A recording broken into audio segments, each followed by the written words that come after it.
রাসূল আকরাম সাল্লাল্লাহু আলাইহি ওয়াসাল্লাম থেকে প্রায় 11 জন সাহাবী শবে বরাত সম্পর্কে হাদিস বর্ণনা করেছেন।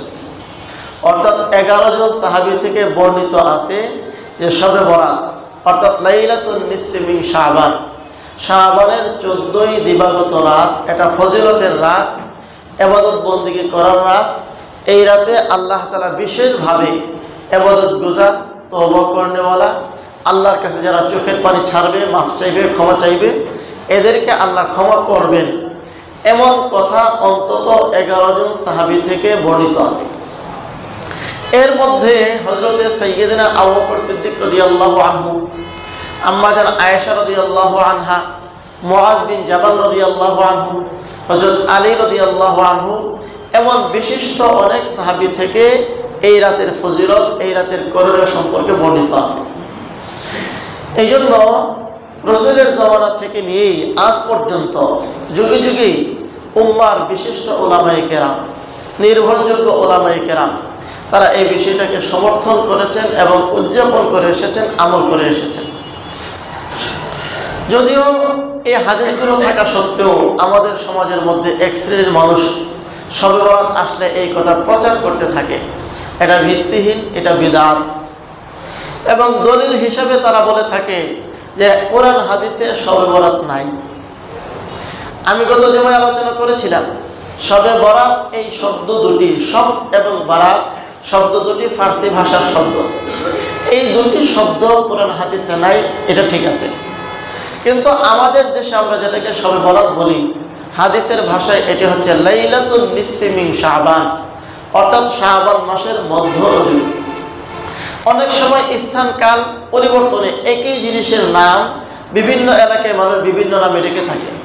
জিনিস একটা, নাম বিভিন্ন অঞ্চলের কারণে নামের পরিবর্তন হয়। আমরা বলি নামাজ, কোরআন হাদিসে বলা হয়েছে সালাত। আমরা বলি রোজা, কোরআন হাদিসে হচ্ছে সিয়াম। সুতরাং নামাজ যা, সালাততা, রোজা যা, সিয়ামতা। সুতরাং নামাজ, রোজা এই শব্দগুলো কোরআন হাদিসে নাই বিধায় কেউ কি বলতে পারে নামাজ বেদাত? রোজা কোরআন হাদিসে নাই বিধায় কেউ কি বলতে পারে রোজা রাখা বিদাত? কারণ সবাই আমরা বুঝি এখানে নামাজ বলতে যা বোঝানো হয় সেটা কোরআন হাদিসে সালাত বলে বোঝানো হয়েছে। রোজা বলতে যা বোঝানো হয় সেটাকে কোরআন হাদিসে সিয়াম বলে বোঝানো হয়েছে। হ্যাঁ, এটা ঠিক, রোজা এবং নামাজ এই শব্দগুলো ব্যবহার না করে কেউ যদি রোজার পরিবর্তে সিয়াম বলে, নামাজের পরিবর্তে সালাত বলে, সেটা উত্তম হবে, সেটা নিঃসন্দেহে, এটা ভিন্ন কথা। এমনিভাবে শবে বরাত না বলে কেউ যদি এই রাতের নাম এভাবে বলে, এটা হচ্ছে লাইলাতুন নিসফি মিন শাবান, এটা উত্তম হবে, কারণ এটা কোরআন হাদিসের শব্দ। তাই বলে ফার্সি শব্দ হওয়ার কারণে বিষয়টিকে অস্বীকার করা এটা মূর্খতা। এই জন্যই যুগে যুগেই উম্মার উলামায়ে কেরাম এই বিষয়টিকে সমর্থন করে শুধু এসেছেন এমন না, কোরআন হাদিসের আলোকে তার করণীয় বর্জনীয় ঠিক করে রেখেছেন। আরেকটি দল যারা এই রাত আসলে এই রাতটাকে ফজিলতপূর্ণ, পুণ্যময় মনে করে থাকে, কিন্তু কোরআন এবং হাদিসে যেভাবে এই রাত্র পালন করলে আল্লাহ খুশি হবে, পরকাল আমাদের সুন্দর হবে, তারা এভাবে এই রাতটি পালন করে না। মন গড়াভাবে কিছু উদযাপন, কিছু আনন্দ উল্লাস, কিছু বিষয়কে সামনে এনে ওগুলোর মাধ্যমেই রাত্রটাকে কাটিয়ে দেওয়া হয়। এই দোনো প্রকারের প্রান্তিকতা থেকে আল্লাহ তাআলা আমাদেরকে হেফাজতে রেখে আমরা যেন সঠিকভাবে এই রাতকে পালন করতে পারি, আমল করতে পারি, আল্লাহ আমাদের সকলকে তৌফিক দান করুন, বলি আমিন। আমি আপনাদের খেদমতে এখানে হাদিস পড়েছি, এই হাদিসের সহিহ ইবনে হিব্বানের হাদিস, এবং ইমামে মুসলিম রাহিমাহুল্লাহ ওনার সহিহ মুসলিম শরীফের মধ্যে যেই সকল শর্তের ভিত্তিতে হাদিসকে তিনি সহিহ বলেছেন, এই সকল শর্ত অনুযায়ী আমার তেলাওয়াতকৃত হাদিসটি মুহাদ্দিসিনে কেরামের নিকটে সহিহ। শবে বরাত সংক্রান্ত যে হাদিসগুলো বর্ণিত আছে, এই হাদিসগুলো কিছু হাদিস সহিহ, কিছু হাদিস হাসান, আর কিছু হাদিস হচ্ছে জয়ীফ। এই সহিহ, হাসান, জয়ীফ এগুলো হচ্ছে শাস্ত্রীয় বিষয়। এই আধা ঘন্টা 1 ঘন্টার বয়ানে এগুলো আপনাদেরকে বিস্তারিত বোঝানো সম্ভব না। শুধু এতটুকু মনে রাখতে হবে, সহিহ হাদিস এবং হাসান হাদিস অবশ্যই আমলযোগ্য, পাশাপাশি যেটা জয়ীফ হাদিস আমাদের লামাযহাবী ভাইয়েরা জয়ীফ জয়ীফ বলে হাদিসকে ইনকার করেন, অস্বীকার করে থাকেন। এখানে একটা কথা মনে রাখতে হবে, সহিহ হাদিস, হাসান হাদিস অবশ্যই আমলযোগ্য, পাশাপাশি জয়ীফ হাদিস যদি হয় সেটাও কিছু শর্ত সাপেক্ষে কিছু কিছু ক্ষেত্রে আমলযোগ্য হয়। যেমন কোন একটা কাজ মুস্তাহাব এবং এটা গ্রহণযোগ্য এবং প্রমাণিত, শুধু এতরকম কেউ প্রমাণ করতে চাইলে এর জন্য উচ্চ স্তরের সহিহ হাদিসের প্রমাণ হয় না, জয়ীফ হাদিস হলেও যথেষ্ট হয়, যদি এর বিপরীতে আর কোনো হাদিস না থাকে। একটা দৃষ্টান্ত দিলে সহজে বুঝবেন, আমাদের মাদ্রাসা সমূহের মধ্যে যত কিতাব পড়ানো হয় সব কিতাবের মধ্যে কিতাব যিনি লিখেছেন তাকে আমরা আরবিতে বলা হয় মুসান্নিফ, বাংলাতে এর অর্থ হচ্ছে লেখক। যত লেখক তাদের কিতাব লিখেছেন, হাদিসের কিতাব হোক, তাফসিরের কিতাব হোক, কিংবা ফিকহি মাসআলা মাসাইলের কিতাব হোক, সকল লেখকগণ তাদের কিতাবকে শুরু করেছেন বিসমিল্লাহির রহমানির রহিমের মাধ্যমে। এমনকি অবাক করা ব্যাপার, ইমাম বুখারী রহমতুল্লাহ আলাইহি তার বুখারী শরীফের বহু জায়গায় বিসমিল্লাহির রহমানির রহিম লিখেছেন। তার বিভিন্ন কারণ মুহাদ্দিসিন কেরাম বর্ণনা করেছেন। যেমন এর একটি কারণ হচ্ছে ইমাম বুখারী রহমতুল্লাহ আলাইহি তিনি তার বুখারী শরীফকে 1-2 দিন 1-2 বছরে লিখেন নাই, লিখেছেন একটানা 16 বছরে। এই 16 বছরের ভিতরে তিনি শুধু লিখেই চলেছেন না এমন না, তিনি খাওয়া দাওয়া করেছেন, ঘুমিয়েছেন, বিশ্রাম করেছেন, পড়াশোনা করেছেন, আরও অন্যান্য যত কাজ সবই করেছেন, ফাঁকে ফাঁকে তিনি লিখেছেন। তো যখন লেখা বন্ধ করে তিনি অন্য কোনো কাজে মনোযোগ দিয়েছেন, 1-2 ঘন্টা 4-5 ঘন্টা তিনি অন্য কাজ করে যখন আবার লেখা শুরু করেছেন তখনও তিনি নতুন করে বিসমিল্লাহ লিখেছেন। এই কারণে দেখা যায় বুখারী শরীফের জায়গায় জায়গায় অনেক সময় হাদিসের মাঝখানে বিসমিল্লাহ চলে এসেছে। এই যে মুসান্নিফিনগণ, লেখকগণ বিসমিল্লাহির রহমানির রহিম তাদের কিতাবের শুরুতে লিখেছেন, অথচ আমরা শাস্ত্রীয় দিক থেকে আমরা অনেকে জানি না বা জানার বিষয়ও না। এই বিষয়ে একটি হাদিস আছে, কুল্লু আমরিন জিবালিন লাম ইউবদা বিসমিল্লাহ ফাহুয়া আখতা। নবীজি বলেন প্রত্যেক গুরুত্বপূর্ণ কাজ যদি বিসমিল্লাহর মাধ্যমে শুরু করা না হয় এটা অপূর্ণ থাকে, বরকত শূন্য হয়। সুতরাং প্রতিটি গুরুত্বপূর্ণ কাজকে বিসমিল্লাহর মাধ্যমে শুরু করা উচিত, এটা নবীজির হাদিস। সমস্ত মুহাদ্দিসিনে কেরাম যারা হাদিসের গবেষক ছিলেন তারা সকলেই এই হাদিসটাকে কেন্দ্র করেই তাদের সমস্ত লেখালেখিতে বিসমিল্লাহ লিখেছেন। অথচ এই হাদিসটা জয়ীফ হাদিস, লামাযহাবী ভাইয়েরও স্বীকার করবেন জয়ীফ হাদিস। এতদ সত্ত্বেও সকলেই এর ওপর আমল করেছেন, সবচেয়ে বেশি আমল করেছেন ইমাম বুখারী। এই কথা বোঝানোর উদ্দেশ্য যে বিসমিল্লাহির রহমানির রহিমের বিপক্ষে কোনো কোরআন হাদিস নেই, পক্ষে অসংখ্য হাদিস আছে, কোরআনের আয়াত সহ আছে। এ কারণেই ইমাম বুখারী রহমতুল্লাহ এই হাদিসটা দুর্বল হওয়া সত্ত্বেও এর ওপর তিনি আমল করেছেন। এই কথাগুলো শাস্ত্রীয় বিষয় সকলের মাথায় ঢুকবে না, শুধু আমার বোঝানো এতটুকু উদ্দেশ্য। সকল মুহাদ্দিসিনে কেরাম একমত, সহিহ হাদিস এবং হাসান হাদিস অবশ্যই গ্রহণযোগ্য। এর পাশাপাশি জয়ীফ হাদিস যেগুলো, এগুলো ক্ষেত্র বিশেষে কিছু শর্ত সাপেক্ষে গ্রহণযোগ্য হয়।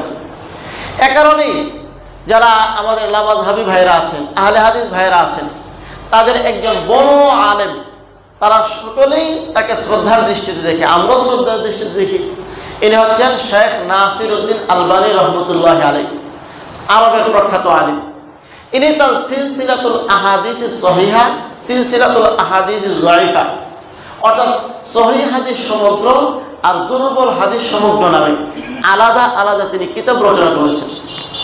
তিনি এই শবে বরাত সংক্রান্ত অর্থাৎ লাইলাতুন নিসফি মিন শাবান সংক্রান্ত সবগুলো হাদিসকে একত্র করে তিনি সিদ্ধান্ত দিয়েছেন।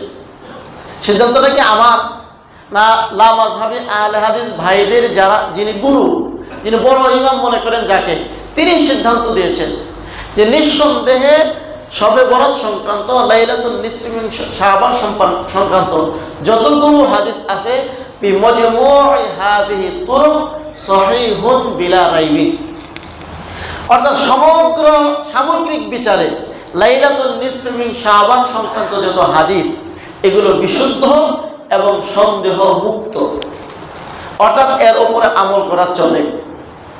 এমনিভাবে আহলে হাদিস ভাইদের আরেকজন বড় আলেম, আমাদেরও বড় আলেম ইনি ইবনে তাইমিয়া রাহিমাহুল্লাহ, ইনিও বলেছেন যে এই সংক্রান্ত হাদিসগুলো গ্রহণযোগ্য এবং নির্ভরযোগ্য। এতদ সত্ত্বেও যখন মাহে রমজানের আগে শবে বরাত আসে, কিছু কিছু ভাই অজ্ঞতাবশত বলতে থাকেন যে এই রাতের ইবাদত আমল এগুলো সব হচ্ছে ভ্রান্ত এবং বিদআত। আল্লাহ তাআলা আমাদের সকলকে সহিহ বুঝ দান করুন বলি আমিন। এই জন্য নির্দ্বিধায় অত্যন্ত আস্থার সাথে আমরা বলছি, নিঃসন্দেহে এই রাত ফজিলতপূর্ণ। আমি যে হাদিস আপনাদের সামনে তেলাওয়াত করেছি, রাসূল আকরাম সাল্লাল্লাহু আলাইহি ওয়াসাল্লাম বলেছেন, নবীজি বলেন, ইয়াত্তালিউল্লাহু তাআলা ফি লাইলাতিন নিসফি মিন শাবান ইলা জামি'i খালকি। যখন শাবান মাসের মধ্য রজনী আসে, যেমন আজকে রাত গিয়ে যে আজকের দিন যাওয়ার পরে যে রাত আসবে, এই রাতকে কেন্দ্র করে নবীজি বলেন, আজ এই রাতে আল্লাহ রাব্বুল আলামিন বিশেষভাবে তার সকল সৃষ্টির প্রতি গভীর রহমতের দৃষ্টি দিবেন। দিয়ে কি করবেন? ফায়াগফিরু লিজামি'i খালকিহি, তিনি তার সকল সৃষ্টিকে ক্ষমা করে দিবেন। ইল্লা, নবীজি ইল্লা বলে কয়েক শ্রেণীকে বাদ দিয়েছেন, এদেরকে এই রাতে ক্ষমা করা হবে না। এখন নবীজি এই হাদিসের মধ্যে এই কথা বললেন যে আজকে আল্লাহর পক্ষ থেকে মাখলুকের প্রতি, আল্লাহর বান্দাদের প্রতি আল্লাহর বিশেষ রহমতের দৃষ্টি হবে। যখন আল্লাহ তাআলা তার বিশেষ রহমতের দৃষ্টি দিবেন বান্দার প্রতি, বান্দার কি তখন কোনো করণীয় থাকে না? থাকে কি থাকে না?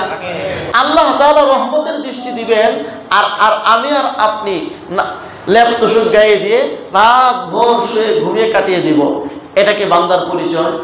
এটা বান্দার পরিচয় না। এই জন্য আমরা দেখি রাসূল আকরাম সাল্লাল্লাহু আলাইহি ওয়াসাল্লাম এই রাতে কি আমল করেছেন এবং আমাদেরকে কি আমল করতে বলেছেন। ইবনে মাজাহ শরীফের হাদিস, রাসূল আকরাম সাল্লাল্লাহু আলাইহি ওয়াসাল্লাম আমাদেরকে বলেছেন, ইযা কানাত লাইলাতুন নিসফি মিন শাবান, ও আমার উম্মতেরা শোনো, যখন শাবানের মধ্য রজনী আসে, ফাকুমু লাইলাহা, রাতের বেলায় তোমরা দাঁড়িয়ে থেকে আল্লাহর কাছে নামাজ পড়ো। নিয়ম শব্দটা ব্যাপক, অর্থাৎ রাত্রি জাগরণ করো ইবাদতের মাধ্যমে। যখন লাইলাতুন নিসফি মিন শাবান হয়, ইবাদত বন্দেগীর মাধ্যমে রাত্রি জাগরণ করো। তখন কিভাবে করবো এটা একটু পরে বলবো ইনশাআল্লাহ। আর অসুমু নাহারাহা, এর পরের দিন যে আসতেছে, পরের দিন তোমরা রোজা রাখো। তাহলে এই হাদিস থেকে দুটি আমল পেয়ে গেলাম, রাতের বেলায় কিয়াম অর্থাৎ রাত্রে জাগরণ থেকে সাধ্যমতো ইবাদত বন্দেগীতে কাটানো, আর 2 নম্বর হচ্ছে পরের দিন রোজা রাখা। কেন এমনটা করব? নবীজি এই হাদিসের শেষাংশে বলেছেন, فإن الله تعالى ينزل فيها لغروب الشمس إلى السماء الدنيا فيقول ألا من مستغفر فأغفر له ألا من مسترزق فأرزق ألا من مبتلى فأعافي ألا كذا حتى يطلع الفجر। আল্লাহ রাসূল বলেন, ও আমার উম্মতিরা শোনো, যখন লাইলাতুন নিসফি মিন শাবান অর্থাৎ শাবানের মধ্য রজনী, আমাদের পরিভাষায় শবে বরাত যখন শুরু হয়, অর্থাৎ সূর্য অস্ত গিয়ে যখন রাত্র শুরু হয়ে যায়, আল্লাহ রাসূল বলেন তখন আল্লাহ রাব্বুল আলামিন বান্দার অতি নিকটে অর্থাৎ প্রথম আসমানে অবতরণ করেন। কেন করেন সেটা আল্লাহ বলছেন, আল্লাহ রাসূল বলছেন, ফায়াকুল আলা মিন মুস্তাগফিরিন ফাগফির লা, আল্লাহ রাব্বুল আলামিন ডাকতে থাকেন আর বলতে থাকেন, ও আমার বান্দারা আসলে কেউ গুনাহগার, আমি আল্লাহর কাছে গুনাহ করতে করতে নাফরমানি করতে করতে অবাধ্য হয়ে গিয়েছো, আমি আল্লাহর কাছে গুনাহ ক্ষমা চাও, আমি তোমাদের জিন্দেগীর সকল গুনাহ মাফ করব। এই হচ্ছে 1 নম্বর। 2 নম্বর, আলা মিন মুস্তারজিকিন ফারযুকুহ, আছো কেউ অভাব অনটনে দুঃখ দুর্দশায় বিপদে আক্রান্ত, রোগ তাপে আক্রান্ত, আমি আল্লাহর কাছে রিজিক চাও, আমি আল্লাহ রিজিকের ব্যবস্থা করব। অভাব অনটন থেকে মুক্তি চাও, আমি আল্লাহ তোমার অভাব অনটন দূর করে দেব। আলা মিন মুবতালান, বিপদগ্রস্ত, অসুস্থ, যত সমস্যা তোমার থাকে আমার কাছে চাও, আমি তোমাকে দেব। আলা কাযা, এভাবে আল্লাহ বান্দার এক একটি সমস্যার নাম ধরে ধরে বান্দাকে ডাকতে থাকেন, বান্দা আমার কাছে চাও, আমি আল্লাহ তোমাকে দেওয়ার জন্য প্রস্তুত আছি। যদি আল্লাহ রাব্বুল আলামিনের পক্ষ থেকে আমাদেরকে ডাকা হয়, আর আমরা যদি রাতের বেলায় নাক ডেকে ঘুমাইতে থাকি, এটাকে আল্লাহর অনুগত বান্দার পরিচয় হবে? যদি বলেন অনুগত বান্দার পরিচয় হবে? কখনো হবে না। এই জন্য এই রাতের ইবাদত এটা হাদিস দ্বারা প্রমাণিত। আরেক হাদিসের মধ্যে আম্মা জান আয়েশা রাদিয়াল্লাহু আনহা থেকে বর্ণনা, আম্মা জান আয়েশা রাদিয়াল্লাহু আনহা একদিন গভীর রাতে ঘুম ভেঙে গেল, দেখেন নবীজি পাশে নাই। তিনি অবাক হলেন, কিছুটা ভয়ও পেলেন।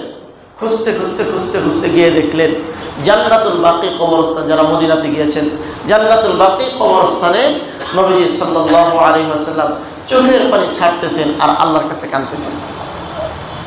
আম্মা জান গিয়ে সেখানে উপস্থিত। নবীজি বলেন, আতাদরিনা মা হাযিহিল লাইলাতু ইয়া আয়েশা, হে আয়েশা তুমি জানো আজকের এই রজনী এটা কিসের রজনী? আম্মা জান বলেন, আমি কিভাবে জানবো? নবীজি বলেন, আজকের এই রজনীতে বান্দা, দুই শ্রেণীর বান্দাকে আল্লাহ তাআলা দুটি জিনিস দান করবেন, ইয়াগফিরুল্লাহুল মুস্তাগফিরিন ওয়া ইয়ারহামুল্লাহুল মুস্তারহিমিন।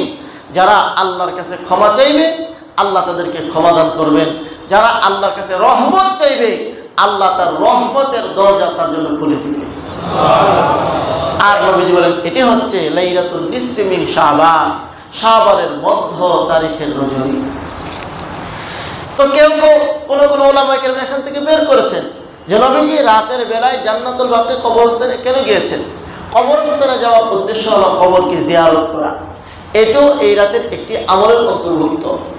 তবে খুব লক্ষণীয় বিষয়, নবীজি কি 2, 4, 5 জন 10 জনকে নিয়ে গিয়েছিলেন না একা গিয়েছিলেন? আপনার কথা বলেন না, একা গিয়েছিলেন। এখানে সবচেয়ে গুরুত্বপূর্ণ বিষয় হচ্ছে নবীজির যে আমল যেভাবে সেভাবে করাই হচ্ছে সবচেয়ে উত্তম। এই জন্য নবীজির এই শবে বরাত সংক্রান্ত আমলগুলো সবগুলো আমল হচ্ছে নবীজির ব্যক্তিকেন্দ্রিক। কেউ জানতে চাইলে নবীজি তাদেরকে জানিয়েছেন এবং উদ্বুদ্ধ করেছেন, কিন্তু কখনো নবীজি কিংবা সাহাবায়ে কেরাম কিংবা তাবিঈন সংঘবদ্ধভাবে এই ইবাদতগুলো করেননি। এই জন্য সবচেয়ে উত্তম পদ্ধতি তো এটাই, আমার ইবাদত শুধু আমি করব, দুনিয়ার কেউ জানবে না, জানবেন শুধু আমার মালিক আল্লাহ। এটাই হচ্ছে সবচেয়ে উত্তম। তবে দুঃখজনক সত্য কথা, আমাদের ঘরগুলো বা আমাদের পরিবেশগুলো এমন নয় যে আমরা চাইলে নির্জনে দীর্ঘ সময় পর্যন্ত ইবাদত বন্দেগী করতে পারি। যার কারণে উম্মতের উলামায়ে কেরাম মনে করেন মসজিদে যাইতে তো আল্লাহ নিষেধ করেন নাই, নবীজি নিষেধ করেন নাই, তাইলে ঠিক আছে তুমি মসজিদে যাও, তবে তোমার ইবাদত তুমি করো, দলবদ্ধ হওয়ার তোমার কোনো প্রয়োজন নাই। এইভাবে যদি 10 জন 20 জন মসজিদে চলে আসলে আসুক, নিষেধ করার দরকার নেই। তবে ইবাদতটা মূলত কেমন? দলবদ্ধভাবে না একাকী? একাকী। কারো পক্ষে যদি সম্ভব হয় নিজের ঘরে একাকী ইবাদত করা, এটা হবে সবচেয়ে উত্তম। যাই হোক, বলছিলাম রাসূল আকরাম সাল্লাল্লাহু আলাইহি ওয়াসাল্লামের এই হাদিসগুলো থেকে 3টা আমল আমরা পেলাম। 1 নম্বর আমল হচ্ছে রাত্রি জাগরণ করা ইবাদত বন্দেগীর মাধ্যমে।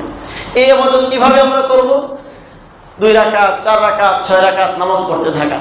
আমাদের সমাজের মধ্যে একটা ভুল কথার প্রচলন আছে, সেটা হচ্ছে অনেকে বলে থাকেন যে এই রাতে বিশেষ কিছু রাকাত, যেমন কথাটা 10 রাকাত হোক 12 রাকাত হোক, যারা প্রচার করে তারা বলতে পারবে যে 12 রাকাত নামাজই পড়তে হবে। আবার এভাবেও বলে সূরা ফাতিহার সাথে সূরা কুল হুয়াল্লাহ 3 বার পড়তে হবে। এই ধরনের কোনো কথা কোন হাদিসে কোথাও নাই। নবীজি এক হাদিসে বলেছেন, সলাতুল লাইলি মাসনা মাসনা, রাতের নফল নামাজগুলো 2 রাকাত 2 রাকাত 2 রাকাত 2 রাকাত তুমি পড়তে থাকো। আজকে রাতের ইবাদত যারা আমরা করব ইনশাআল্লাহ, এশার নামাজ জামাতের সাথে 4 রাকাত, এরপরে বেতের 3 রাকাত বা যে সুন্নতগুলো আছে এগুলোর পরে শুধু এই রাতকে কেন্দ্র করে অতিরিক্ত যে নামাজগুলো পড়ব, এই নামাজগুলো কি সুন্নত, ফরজ না মুস্তাহাব? মুস্তাহাব। মুস্তাহাব বা নফল একই জিনিস, নফল বা মুস্তাহাব।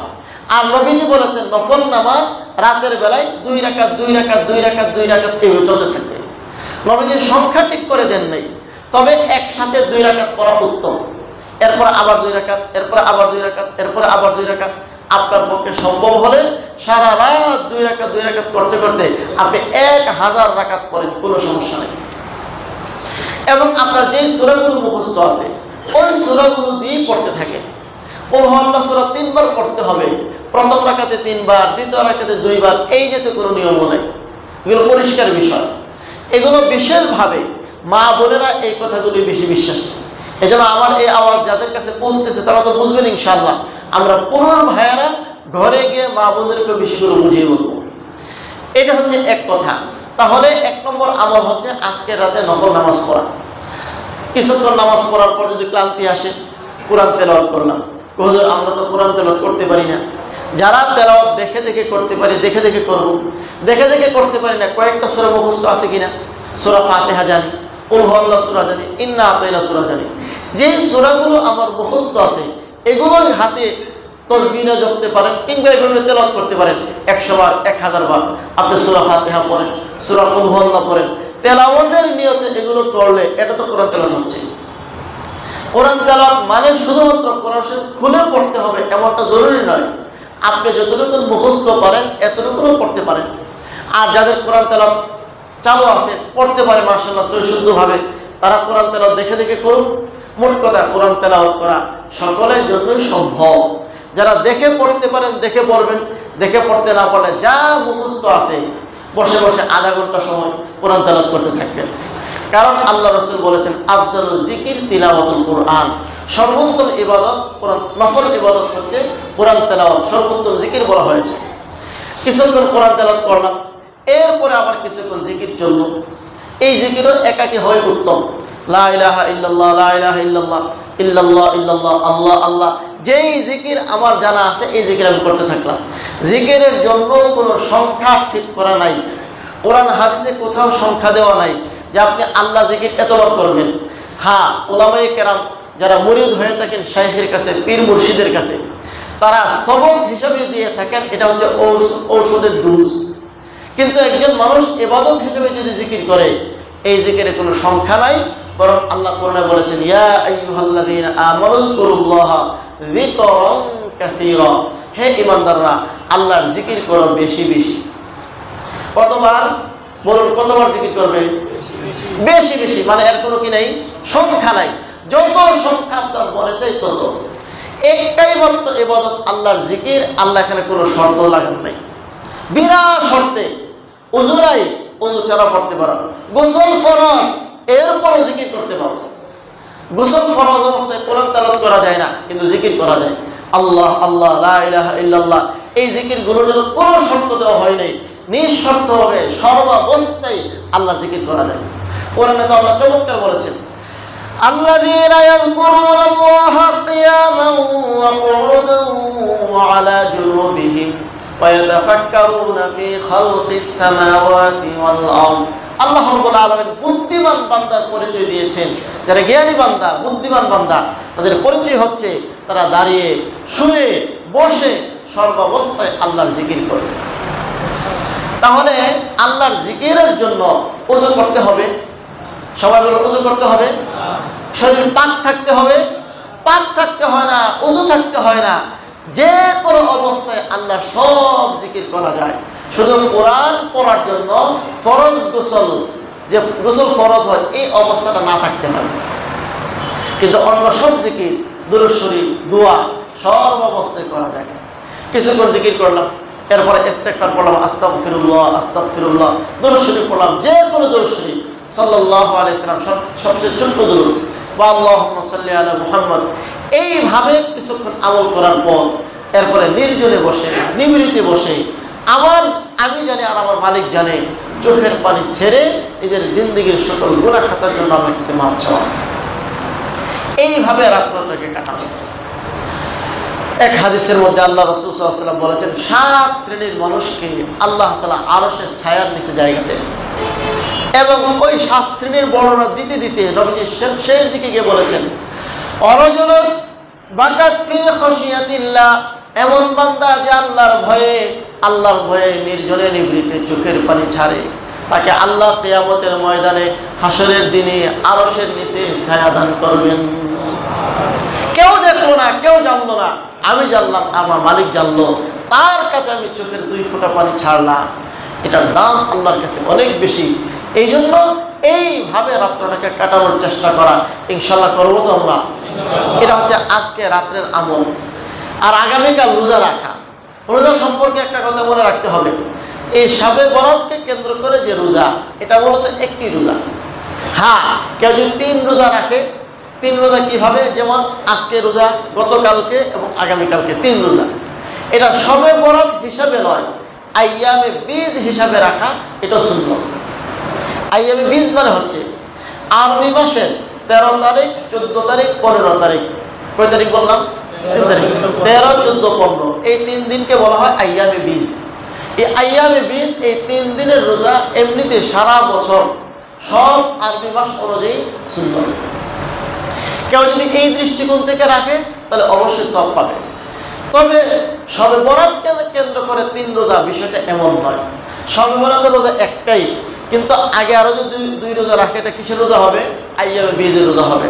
আল্লাহ তাকে অবশ্যই সব দান করবেন। এই জন্য এই জিনিসটা জানা থাকার বিষয়।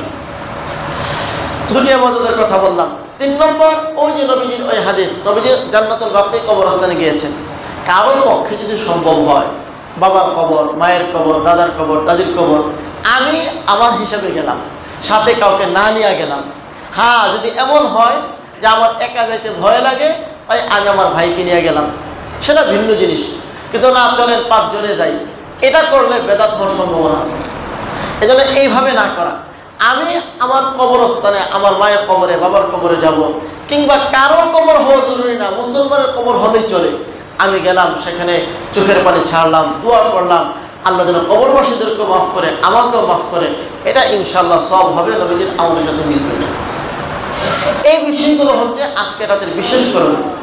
আমি যে হাদিস পড়েছিলাম, রাসূল আকরাম সাল্লাল্লাহু আলাইহি ওয়াসাল্লাম বলছেন যে এই রাতে আল্লাহ তাআলা রহমতের দৃষ্টি দেন এবং সকলকে মাফ করেন, ইল্লা, তবে কয়েক শ্রেণীকে আল্লাহ তাআলা এই রাতে মাফ করেন না। সেই কয়েক শ্রেণীকে নবীজি বলেন ইল্লা লি মুশরিকিন। 1 নম্বর হচ্ছে মুশরিককে আল্লাহ ক্ষমা করেন না। মুশরিকের সহজ ব্যাখ্যা, আল্লাহ তাআলার জাত এবং আল্লাহ তাআলার সিফাতের ক্ষেত্রে কেউ যদি আল্লাহর সমকক্ষ কাউকে সাব্যস্ত করে, তাহলে সে মুশরিক হয়ে যায়। আল্লাহর জাত মানে আমরা সকলে জানি আমাদের আল্লাহ কয়জন? কেউ যদি মনে করে 2 জন, 3 জন, 4 জন, 5 জন, তাহলে আল্লাহর জাতের ক্ষেত্রে কয়জনকে বানাইল? একাধিককে বানাইল, সে মুশরিক হয়ে গেল। এটা আল্লাহর জাতের মধ্যে শিরিক। আর একটা হচ্ছে আল্লাহর সিফাতের মধ্যে শিরিক। আল্লাহ তাআলার অসংখ্য গুণ আছে, এই গুণগুলো শুধু আল্লাহরই আছে, আর কারো নাই। যদি কোনো বান্দা এমন কোনো গুণ অন্য বান্দার জন্য সাব্যস্ত করে, যে গুণটা একমাত্র কার? আল্লাহ, এমন কোনো গুণ যদি কোনো বান্দা অন্য কোনো বান্দার জন্য সাব্যস্ত করে, তাহলে সে মুশরিক হয়ে যাবে। দু একটা দৃষ্টান্ত দিই। আজকে আমাদের সমাজের মধ্যে আমরা কিন্তু শিরিক চিনি না, তাওহীদ চিনি না। আমরা ব্যক্তিগতভাবেও অনেক সময় শিরিক করে ফেলি না জেনে। রাষ্ট্রীয়ভাবেও আমাদের শিরিক আছে, সামাজিকভাবেও শিরিক আছে। এগুলো আমরা করতেছি, কিন্তু হয়তো না বুঝেই করতেছি। আল্লাহ তাআলা এই সর্বপ্রকারের শিরিক থেকে আমাদেরকে বাঁচান, সকলে বলে আমিন। যেমন এক আয়াতে আল্লাহ তাআলা বলেছেন, জীবন দেওয়ার মালিক কে? আল্লাহ। মৃত্যু দেওয়ার মালিক কে? আল্লাহ। কেউ যদি মনে করে যে অমুকে আমাকে বাঁচাতে পারে, অমুকে আমাকে মারতে পারে, তাহলে আল্লাহর যা সিফাত, একমাত্র আল্লাহর বৈশিষ্ট্য, এটা এখন আরেকজনের জন্য সাব্যস্ত করলো। বলুন, তার ঈমান আছে না ঈমান খানা চলে গেছে? আমরা যারা এই মসজিদে আছে, আলহামদুলিল্লাহ, আমরা কেউ এই নিয়ে বিশ্বাস পোষণ করি না, এতে কোনো সন্দেহ নেই, নিঃসন্দেহে। তবে অজ্ঞতাবশত কিছু কিছু বিষয় আমাদের মাথায় ঢুকে না বিদায় অনেক সময় সমর্থন করে ফেলি। দু একটা দৃষ্টান্ত দিলে বুঝবেন। আমাদের দেশে আইন আছে, এটা গণতান্ত্রিক দেশ, এই দেশে আইন আছে। একজন মানুষ যদি ফাঁসির আসামি হয়, ফাঁসির আসামিকে কেউ মাফ করতে পারে না, একজন মাফ করতে পারে, তিনি কে? যারা বলেন কে? এই কথাটা এইভাবে বললে নিঃসন্দেহে শিরিক হবে। কিন্তু এই কথাটা সংবিধানে এভাবেই লেখা আছে, রাষ্ট্রপতি চাইলে তাকে মাফ করতে পারবে, রাষ্ট্রপতি ছাড়া কেউ মাফ করতে পারবে না। দুনিয়ার কারো ক্ষমতা নাই কোনো খুনিকে ক্ষমা করে দেওয়া। খুনিকে মাফ করার অধিকার সেই রাখে যাকে খুন করা হয়েছে তার আত্মীয় স্বজন। তাহলে দেখুন, ইসলামের বিধান হচ্ছে কোনো অপরাধীকে কেউ ক্ষমা করতে পারে না। আর তারা হ্যাঁ, আমার সাথে অপরাধ করলে আমি ক্ষমা করব। বলুন, যে অপরাধটা করছে, কেউ কাউকে খুন করছে, খুনের কারণে এখন তার ফাঁসি হবে। অপরাধকে রাষ্ট্রপতির কাছে করছে, অপরাধ 2 জনের কাছে হয়েছে। একজন হচ্ছে যাকে খুন করা হলো, তার বাপ ভাইয়ের কাছে সে অপরাধী, আরেকটা হচ্ছে আল্লাহর কাছে অপরাধী। আল্লাহর বান্দাকে সে খুন করেছে, কিংবা কারো ভাইকে, কারো বাবাকে, কারো মাকে, কারো বোনকে সে খুন করেছে। 2 শ্রেণীর কাছে সে অপরাধী। আল্লাহর কাছে মাফ চাইতে হবে, আর যাকে খুন করেছে তার আত্মীয় স্বজনের কাছে মাপ চাইতে হবে।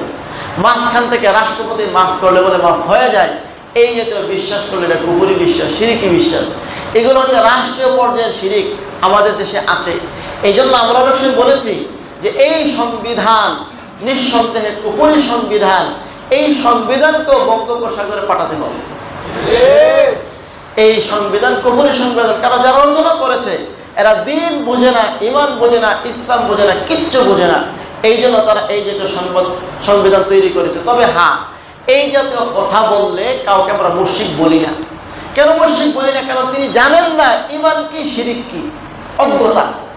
এই জন্য এই সমস্ত সংবিধান যারা রচনা করেছেন তাদের কথা বাদ দিয়া সাধারণ মানুষ যারা এই কথাগুলো মুখ দিয়ে বলে ফেলে, আমরা কখনো তাদেরকে মুশরিক বলি না। কেন বলি না? কারণ তারা জানে না, বুঝে না। জানলে বুঝলে কখনো তারা এই কথা বলতো না। যাই হোক, আমার বলার উদ্দেশ্য হচ্ছে শিরিক দুই প্রকারে হয়। একটা হচ্ছে আল্লাহর জাতের ক্ষেত্রে কাউকে যদি শরীক সাব্যস্ত করে, আর দুই নম্বর হচ্ছে আল্লাহর যে বৈশিষ্ট্য, আল্লাহ তাআলার যে গুণ কোয়ালিটি শুধু আল্লাহর জন্য খাস, এমন কিছু গুণের ক্ষেত্রে কেউ যদি আল্লাহর সমকক্ষ কাউকে সাব্যস্ত করে সে হয়ে যায় মুশরিক। আল্লাহ রাসূল বলেন মুশরিককে আল্লাহ তাআলা এই রাতেও মাফ করেন না। কেন মাফ করেন না? দেখুন, একটা ছোট্ট দৃষ্টান্ত দিই। আপনার বিবি সাহেব, আপনি তাকে খাওয়ান, পরান, আপনার ঘরে জায়গা দিয়েছেন। এখন আপনার বিবি সাহেব মাঝে মধ্যে কিছু কিছু অপরাধ করে ফেলে। যেমন আজকে খাইতে গেলেন, খাইতে গিয়ে দেখলেন ভাত একটু নরম হয়ে গেছে। আপনি বললেন ভাত নরম কেন? তো ভুল হয়ে গেছে, আচ্ছা ঠিক আছে মাফ। আরেকদিন খাইতে গেলেন, গিয়া দেখলেন লবণ, তরকারির মধ্যে একটু লবণ বেশি হয়েছে। লবণ বেশি কেন? তো ভুল হয়ে গেছে, আচ্ছা ঠিক আছে মাফ। আরেকদিন গিয়ে দেখলেন তেল বেশি হয়ে গেছে, রাগ করে চোখ রাঙিয়ে বলেন তেল বেশি কেন? বললো ভুল হয়ে গেছে, যাও মাফ। এই জাতীয় ভুল আমরা মাফ করি এবং এই ভুলগুলো মাফ করে দেওয়াটা মহৎ গুণের পরিচয়। কিন্তু একদিন ভুলবশত বাড়িতে গিয়ে দেখলেন, আপনি অফিস থেকে আইসা দেখেন আপনার মতো একজন তাগড়া 9 জন যুবককে নিয়ে এসে শুয়ে আছে। আপনি বলেন তারই না শুইলে কেন? সে বলল ভুল হয়ে গেছে। বলেন এই ভুল মাফ আছে? এই ভুল মাফ আছে? এর নাম হচ্ছে শিরিক। কোন বান্দা নামাজ পড়ে নাই, আল্লাহ বললো তুই নামাজ পড়লি না কেন? আল্লাহ ভুল হয়ে গেছে, সামনে থেকে বলবো। মিথ্যা কথা বললেন, মিথ্যা কথা বললি কেন? আল্লাহ ভুল হয়ে গেছে, আর মিথ্যা বলবো না। এখন কেউ যদি বলে আল্লাহ তোমার মতো আল্লাহ আমার কাছে আরো 2-3টা আছে, সে কেমন? যেমন কোন স্ত্রী স্বামীর মতো আরেকজনকে স্বামীর বিছানায় জায়গা দিল। একজন সাধারণ মানুষ যার আত্মমর্যাদা বোধ আছে, মনুষ্যত্ব আছে, তার স্ত্রীর সাথে অন্য পুরুষকে কখনো থাকতে দেয় না, শুইতে দেয় না। ঠিক তেমনিভাবে আল্লাহ রাব্বুল আলামিন তার জাত এবং সিফাতের মধ্যে অন্য কাউকে তার বান্দা শরীক করুন, এটাও আল্লাহ সহ্য হয় না। এই জন্য শিরিক যারা করে তাদের কাছে ক্ষমা করুন। 2 নম্বর মুশাহিন। এই রাতে মুশাহিনকে ক্ষমা করা হয় না। মুশাহিন মানে একজন আরেকজনের নাজ নিয়ামত সুখ দেখে হিংসায় জ্বলে। সহজ ভাষায় হিংসুক। হিংসুকের 2টা স্তর।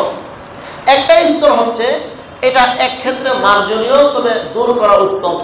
সেটা হলো আমার ঘরের পাশের ঘর, তাকে আল্লাহ ধন সম্পদ দিচ্ছেন, তার ছেলের সন্তানগুলো মাশাআল্লাহ খুব ভালো, তার সংসারে অনেক সুখ। এগুলো দেখে দেখে আমার কাছে খারাপ লাগে। তবে আমি তার ক্ষতি হোক এটা আমি চাই না, তার ক্ষতি হওয়াটা আমি চাই না। তার সন্তানগুলো নষ্ট হয়ে যাক, তার ধন সম্পদ নষ্ট হয়ে যাক, তার সুখের সংসারে আগুন লাগুক, এটা আমি চাই না এবং আমি এর জন্য কোনো ষড়যন্ত্র করি না। তবে তার এই দৃশ্য দেখে দেখে আমার কাছে কি লাগে? একটু একটু খারাপ লাগে। এটা মন্দ, তবে এই কারণে আল্লাহ মাফ করবেন না বিষয়টা এমন না, এতটুকু। তবে সে কিন্তু এই খারাপ লাগার কারণে তাদের কোনো অকল্যাণ চায় এমন না। 2 নম্বর হচ্ছে খারাপ লাগার পরে এটা ধ্বংস হয়ে যাক, মনের মধ্যে এমন কামনা আসতেছে, বরং মাঝে মধ্যে বইলেও ফেলে, মরে না কেন, ধ্বংস হয় না কেন? অথবা এই জাতীয় ধ্বংস হওয়ার জন্য সে তার জায়গা থেকে ষড়যন্ত্র করে, এমন মানুষ আছে না নাই? এরা হচ্ছে কোরআন হাদিসের দৃষ্টিকোণে চূড়ান্ত মুশাহিন। এই প্রকারের হিংসুককে আল্লাহ এই রাতে ক্ষমা করবেন না। 2 প্রকার গেল। 3 নম্বর আকুল লিল ওয়ালিদাইন। মা বাবার অবাধ্য সন্তানকে মা বাবা ক্ষমা না করলে এই রাতে আল্লাহ তাআলা এবং অবাধ্যকে আল্লাহ ক্ষমা করবেন না। আল্লাহ কোরআনে বলেছেন, আওয়াসাইনাল ইনসানা বিওয়ালিদাইহি হামালাতহু উম্মুহু কুরহান ওয়া ওয়াদাআতহু কুরহা ওয়া হামলুহু ওয়া ফিসালুহু 30 শাহরা। আল্লাহ বলেন, ও দুনিয়ার মানুষ, তোমরা তোমার মা এবং বাবার সাথে সদ্ব্যবহার করো, বিশেষ করে মায়ের সাথে সদ্ব্যবহার করো। কেন? তোমার মা তোমার জীবনে 3টা কষ্ট করেছেন, যেই কষ্ট পৃথিবীর কোনো বাবা সন্তানের জন্য করে না। আল্লাহ তাআলা বিশেষভাবে মায়ের কথা উল্লেখ করেছেন। হাদিসের মধ্যে আল্লাহ রাসূল মাকে অগ্রাধিকার দিয়েছেন। এক সাহাবী প্রশ্ন করলেন, মান আহাক্কু বিহুসনি সাহাবাতি ইয়া রাসূলুল্লাহ, হে আল্লাহর রাসূল, আমার সদ্ব্যবহার পাওয়ার সবচেয়ে বেশি হক কে রাখে? নবীজি বলেন, উম্মুকা, তোমার মা। আবারও প্রশ্ন করা হলো, নবীজি বলেন, উম্মুকা, তোমার মা। আবারও প্রশ্ন করা হলো, নবীজি বলেন, উম্মুকা, তোমার মা। চতুর্থবারের মাথায় বলেন, তোমার বাবা। মায়ের হক 3 গুণ, বাবার হক 1 গুণ। এই কথাগুলো বলার পরেও কিছু সন্তান মা এবং বাবার সাথে দুর্ব্যবহার করে, বিশেষ করে মায়ের সাথে। কারণ মা তুলনামূলক একটু নরম হয়, মায়ের কাছে অর্থ সম্পদ থাকে না, দয়া বেশি হয়। এই কারণে সন্তানরা, অবশ সন্তানেরা মাকে বেশি কষ্ট দেয়, আবার বাবাকেও কষ্ট দেয়। যদি কোনো সন্তান এমন আমরা থেকে থাকি এখানে যে আমার মা আমার বাবা আমার প্রতি অসন্তুষ্ট, এই অসন্তুষ্ট থাকা অবস্থায় এই রাতে কেউ আল্লাহর কাছে সেজদা দিয়ে পড়ে থাকলেও আল্লাহ মাফ করবেন না। 3 নম্বর, কতিউ রাহিমিন, আত্মীয়তার সম্পর্ক ছিন্ন যারা করে ফেলেছে। ভাইয়ের সাথে ভাইয়ের সম্পর্ক ছিন্ন, বোনের সাথে সম্পর্ক ছিন্ন, ফুফুর সাথে সম্পর্ক ছিন্ন, খালার সাথে সম্পর্ক ছিন্ন, মাহারাম যাদের সাথে রক্তের সম্পর্ক ছিন্ন করে ফেলেছে। আর এই কথা বলেছে, তোর সাথে আমার কোনো সম্পর্ক নাই, তুই কোনোদিন আমার বাড়িতে আসবি না, আমি কোনোদিন তোর বাড়িতে যাব না, আমি মরলে আমার মুখ তোর দেখতে দিব না, তুই মরলেও তোর মুখ দেখতে দিতাম না।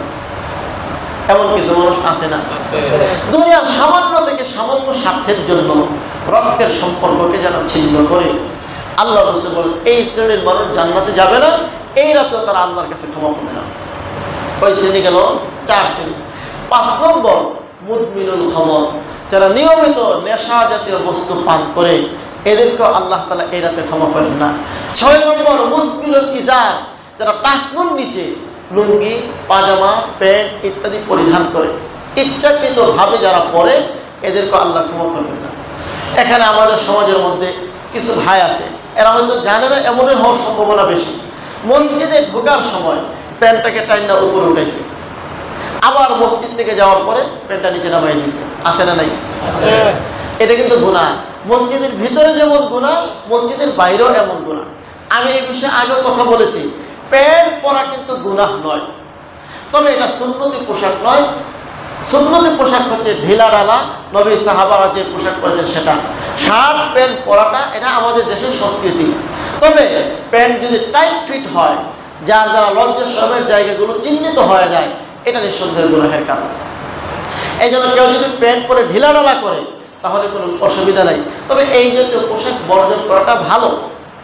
নবীজি সাহাবায়ে কেরাম যে সুন্নতি পোশাক সেটা পরিধান করে উত্তম, কিন্তু এই প্যান্ট পরা, এমনকি কেউ যদি জুব্বাও পরে টাকনুর নিচে ঝুলাইয়ে দিল, তাহলে জুব্বা হোক, প্যান্ট হোক, লুঙ্গি হোক, পায়জামা হোক, ইচ্ছাকৃতভাবে টাকনুর নিচে ঝুলাইয়ে পড়লে গুনাহগার, তাকে আল্লাহ এতে ক্ষমা করবেন না। প্রশ্ন করতে পারেন, হুজুর এইভাবে যদি ঝুলাইয়ে পড়ে তো অসুবিধাটা কি? আমারও এই প্রশ্ন, অসুবিধা কি? তবে হাদিসের মধ্যে সামান্য একটু অসুবিধা বোঝা গেছে। আল্লাহ রাসূল বলেছেন, মান জাররা সাওবাহু খয়ালা, যারা নিজের প্যান্ট, লুঙ্গি, পায়জামা, পাঞ্জাবি ইত্যাদি ইচ্ছাকৃত অহংকার বশত টাকনুর নিচে ঝুলিয়ে পড়ে। এক হাদিসে নবীজি বলেন যে একটা গুণ হচ্ছে আল্লাহর চাদর, এই গুণটার নাম হচ্ছে তাকাব্বুর, অহংকার।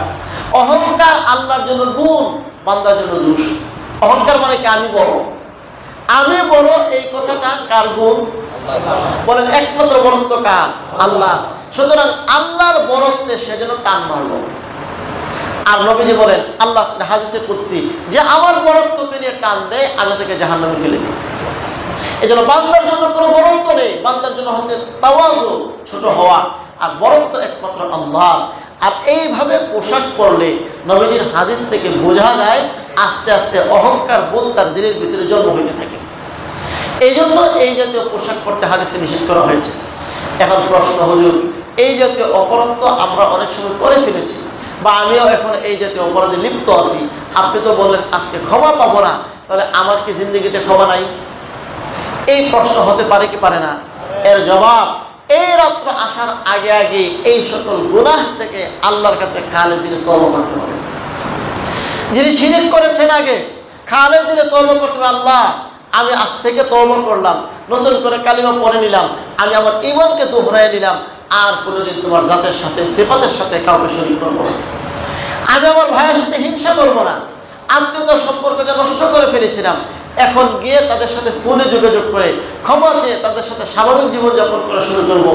মা বাবার সাথে সম্পর্ক নষ্ট, মা বাবা অবদ্ধ হয়ে গিয়েছিলাম, আজকে এখান থেকে গিয়ে মায়ের পায়ে ধরে, বাবার পায়ে ধরে, হাতে ধরে ক্ষমা চেয়ে নিব। যদি নেশাদার বস্তু পান করে থাকি, এখন থেকে তওবা করে নেব, আর জীবনে এগুলো করব না। ঠিক তেমনি হয় অতীতে আমরা ট্রাক্টর নিচে এগুলো করেছি, খালেদ দিলে তওবা যদি করে ফিরে আর এইগুলো করব না, ইনশাআল্লাহ এদেরকেও আল্লাহ তাআলা এই রাতে ক্ষমা করবেন। এর অর্থ হলো এই সকল গুনাহগুলোতে নিমজ্জিত থাকা অবস্থায় কেউ যদি আল্লাহর কাছে অন্য গুনাহের জন্য মাফ চায়, আল্লাহ মাফ করবেন না। আর এই জাতীয় গুনাহগুলো থেকে আগে খালেদ দিলে তওবা করে পবিত্র হবে, এরপর আল্লাহর কাছে মাফ চাইলে ইনশাআল্লাহ আল্লাহ তাআলা ক্ষমা করে দিবেন। আল্লাহ আমাদেরকে তৌফিক দান করেন, সকলে বলি আমিন। আজকের রাতে এগুলো হচ্ছে করণীয়। সংক্ষেপে 1-2 মিনিটে বর্জনীয়গুলো বলে ফেলি। আজকের রাতে বর্জনীয় যে বিষয়গুলো, আজকের রাতকে কেন্দ্র করে হালুয়া রুটি পাকানো, যে এই রাতে হালুয়া রুটি খেলে ভালো, এমন কোনো নিয়তে হালুয়া রুটি পাকানো, কিংবা কেউ কেউ মনে করে থাকেন আজকের রাতে যে যত ভালো খাবে সারা বছর সে তত ভালো খাবে। এই জাতীয় জিনিসগুলো কুসংস্কার, এর কোনো ভিত্তি নেই। এমনিভাবে অনেক এলাকা আমরা ছোটকালে শুনছি, মাগরিবের পরে কেউ যদি গোসল করে সূর্য ডুবার পরে এবং তার শরীর থেকে যত পানি পড়তে থাকে, পানির সাথে সাথে তার সব গুনাহ ঝরতে থাকে। এরকম কথাও কোরআন হাদিসে কোনো ভিত্তি নেই। তবে হ্যাঁ, কেউ যদি আজকে মাগরিবের পরে এই জন্য গোসল করে, গোসল করলে শরীরটা একটু ভালো লাগবে, একটু ভালো পরিষ্কার পরিচ্ছন্ন হলাম, ভালো কাপড় চোপড় পরলাম, এতে করে রাতের বেলা ইবাদত করতে মন ভালো লাগবে, এই জন্য কেউ গোসল করলে কোনো সমস্যা নেই। হ্যাঁ, গোসল করতেছে কেন? আজকে গোসল করলে এই সব আমি পাবো, এটা হচ্ছে বর্জনীয়, এটা ঠিক নয়। আশা করি বিষয়গুলো পরিষ্কার হচ্ছে। এমনিভাবে আমাদের ঢাকা শহরে গত জুমায় বলেছিলাম, এই শবে বরাতকে কেন্দ্র করে বনরুটি বানায়, কিসের মতো? কচ্ছপ, মাছ, বিভিন্ন প্রাণীর প্রতিকৃতি দিয়ে বিভিন্ন খাদ্যদ্রব্য তৈরি করে। এটা সম্পূর্ণ কুফরি এবং শিরকি। আলহামদুলিল্লাহ আমাদের সমাজে এগুলো নাই। আল্লাহ আমাদেরকে এই জাতীয় কুসংস্কার থেকে হেফাজতে রাখুন বলে আমিন। আরেকটা বর্জনীয় কাজ হচ্ছে আতশবাজি ফুটানো। যুবক ভাইদেরকে বলছি, বিশেষ করে যারা 15-20 বছর এরাই এই কাজগুলো করে থাকে, আমি তোমাদের হাতে পায়ে ধরে বলছি, এটা এই রাতের সাথে শুধু বেয়াদবি নয়, বরং আল্লাহর সাথে ঠাট্টা বিদ্রুপের নামান্তর। আল্লাহ তাআলা বান্দাকে আজকে ডাকবেন, বান্দা তুই আমার কাছে কান, আমি তোরে মাফ করবো। আর আমি আতশবাজি ফুটাইয়া উল্লাস করলাম, আনন্দ ফুর্তি করলাম। এটা কোনো মুসলমানের সন্তান অন্তত এই রাতে এই কাজগুলো করতে পারে না। এই জন্য আমার মসজিদে যারা মুসল্লি ভাইরা আছেন, যুবক ভাইদেরকে বলবো, তোমরা কখনো এই কাজ করবে না, আজকে রাতে তো করবাই না ইনশাআল্লাহ। মুরব্বী বাবারা যারা আছেন তারাও তো আপনাদের সন্তানদেরকে বুঝাবেন, এই রাতের সাথে ইবাদত বন্দেগীর রাতের সাথে এগুলো অত্যন্ত গর্হিত কাজ। এটা আল্লাহ তাআলার সাথে উপহাস করার নামান্তর, বিদ্রুপ করার নামান্তর। আমাদের কোনো সন্তান যেন এই জাতীয় কাজে লিপ্ত না হয়, আমরা সচেতন থাকবো ইনশাআল্লাহ। আল্লাহ তাআলা আমাদেরকে আমল করার তৌফিক দান করুন।